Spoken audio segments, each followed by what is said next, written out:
Good evening. Criticism, she says, is one thing, but harassment and death threats are another. And now, one day after Dr. Bonnie Henry went public with the abuse she's facing, leading BC through the pandemic, other female leaders are speaking up, saying they've heard this story before and it needs to stop. CTV's Alana Kelly reports. She's the one we look to for guidance and help during this difficult time. Yeah, she's someone we can trust, I believe. Dr. Bonnie Henry has become known for her calm, empathetic, and warm approach during this pandemic. But not everyone feels that way. Being the face of some of the response for the pandemic has been very positive in many ways, but also very negative. There are many people who don't like what I do, or don't like the way I say it, or don't like my shoes. Dr. Henry says she's received death threats and has needed security in her home. She got threatened.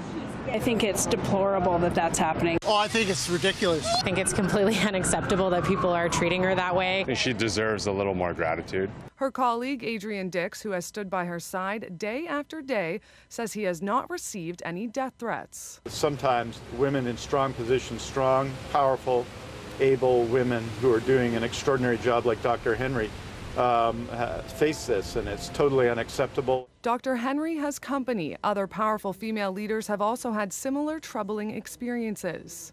Women have to be likable in order to be successful. Think about how we might be inadvertently applying different standards to the way we judge women in public life than the way we judge men in public life. Because I think we all do that a little bit, men and women. We won the popular vote. Victoria's Mayor Lisa Help says sadly she wasn't surprised to hear about what Henry has faced and admits she too has received death threats. It goes beyond criticism because it's not related to policy. It's personal attacks, it's misogynistic, it's homophobic. There's no place for that. The real crux of the issue is, why do you feel like this is okay? Dr. Henry hopes speaking about her death threats and abuse will make people think. Something that I think is really important if we're going to bring up the next generation of diverse and confident leaders. Alana Kelly, CTV News, Victoria.